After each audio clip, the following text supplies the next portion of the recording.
Hello, everybody. This is Dr. Alberto Panero from Sacramento, California. I couldn't be more excited to present to you IntraOsseous BioPlasty of the knee. For this technique, it will be similar to standard IOBP in the knee, but instead of using the knee kit for mixing and delivery, we intend to use the foot and ankle kit, which includes a 13-gauge cannula. Now, this is intended to mimic an in-office procedure. Therefore, we have to think about the concept of how we're going to prepare our patient. This is a very painful injection to inject intraosseously. Therefore, you want to provide some sort of regional anesthesia. You can start with genicular nerve blocks. Those can be done under fluoroscopic or ultrasound guidance.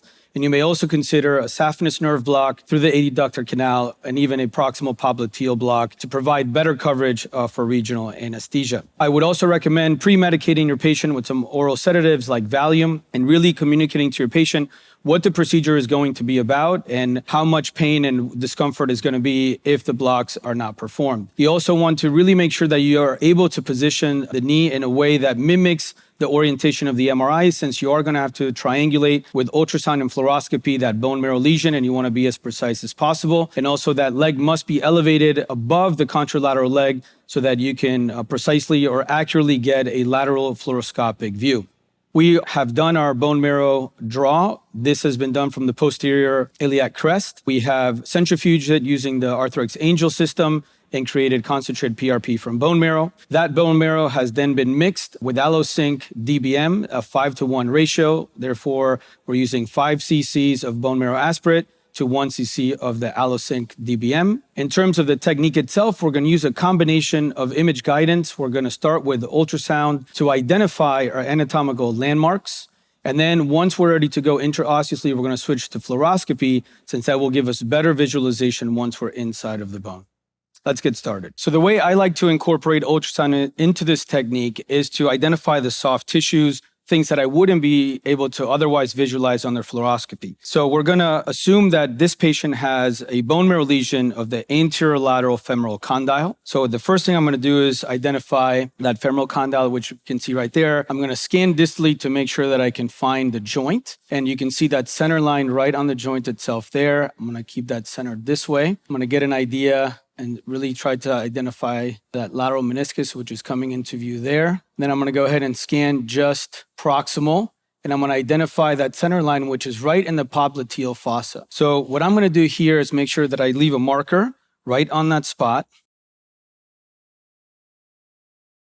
I'm going to go ahead and check that again. So when I am going into the bone itself, that I'm not going to pierce through the popliteal tendon. This will allow me to take a more direct approach. What I mean by this is that for an interlateral lesion, I can make this an XY problem and go directly into the lesion, as I'll show you, as opposed to if I'm not sure where these soft tissue structures are at, I do have to come more proximal and make it an XYZ problem, where now I have to triangulate the Y-axis as well to get into the condyle itself. So especially for these anterior structures, using ultrasound assistance can get you to a more direct approach into it, and also making sure that you're not going to injure tissues like the popliteal tendon. You certainly also want to look at the lateral collateral ligament as well. And you certainly, with Doppler, can identify any vasculature that may be in the area. Distally as well, if you're going to go into the tibia, you could do the same thing. And now I feel pretty comfortable with my marking there. And now I'm going to go ahead and start to switch to fluoroscopy to go ahead and triangulate my intraosseous placement. We have now finished our ultrasound scan and are ready to move on to our fluoroscopic part of the examination for needle placement. I am using the previous marks that I made with ultrasound, and I'm going to place my needle next to the lateral femoral condyle.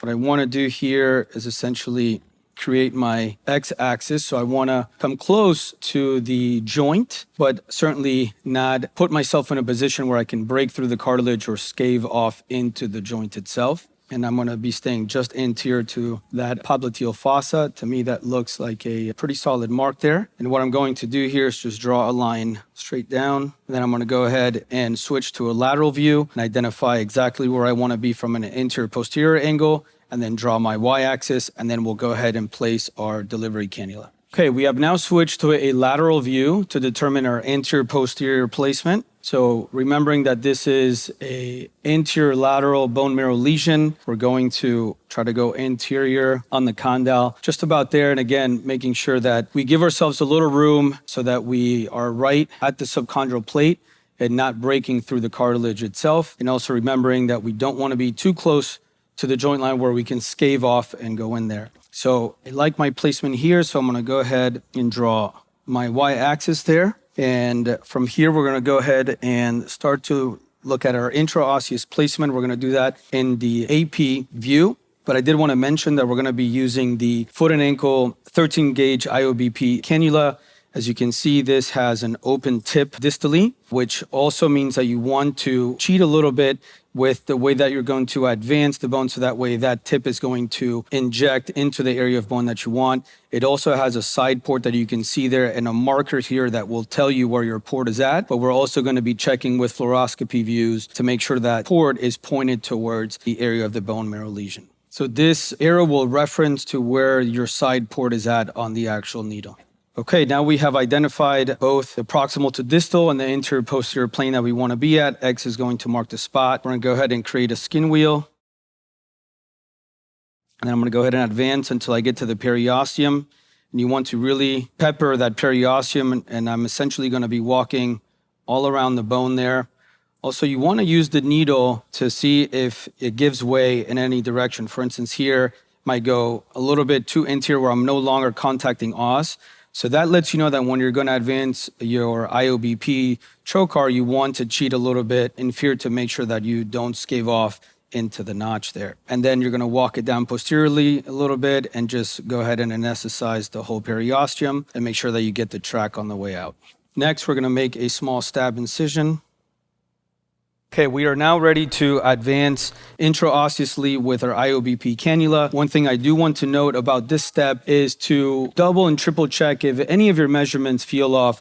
Go ahead and restart or go ahead and make your minor adjustments. The point I want to make here is that once you enter the cortical bone, you want to pretty much make your adjustments from there. If you start to come out and make new puncture sites to the cortical bone, once you inject your demineralized bone matrix with bone marrow, it's going to follow the path of least resistance and just flow out of the initial hole that you made.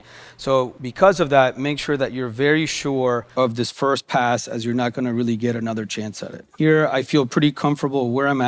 I'm going to just walk down just distally just a little bit, walk off the bone there, get a little bit closer to that subchondral plate. I'm just going to cheat just a little bit inferior, and then I'm going to go ahead and flatten my hand and advance, making sure that I keep an eye on my markings here. I'm going to try to advance just past the cortical bone here.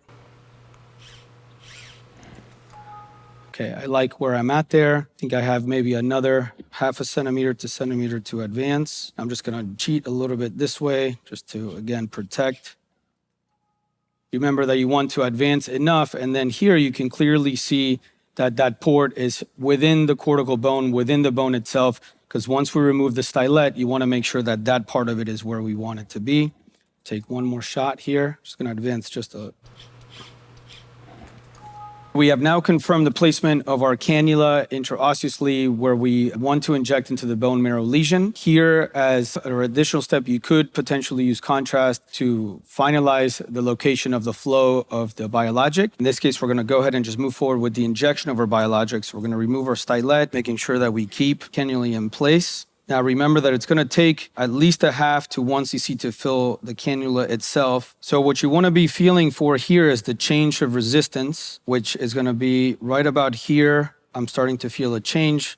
Therefore, I know I am now injecting intraosseously here. Now, if you start to see an accumulation of a little bit of residual DBM at the end, do not push that through because that is just going to clog up that cannula. Okay, now that we've injected our mixture, you can see that there's some residual DBM that has accumulated at the end of the syringe. Therefore, at this point, you're going to go ahead and stop and switch and just start with a fresh syringe. Now, we've injected a total of 1.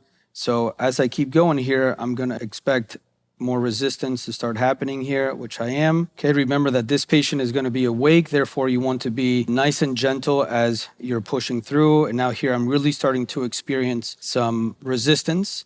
So I'm going to very gently try to just push through just a little bit there because I know I'm in my lesion.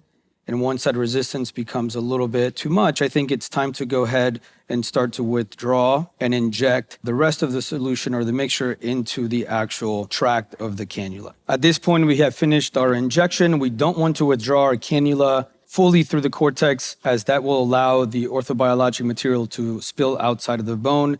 Therefore, we're going to go ahead and leave the cannula in place. but we will replace our stylet like so. Once we feel like the clotting process has been completed, we're going to go ahead and remove the cannula.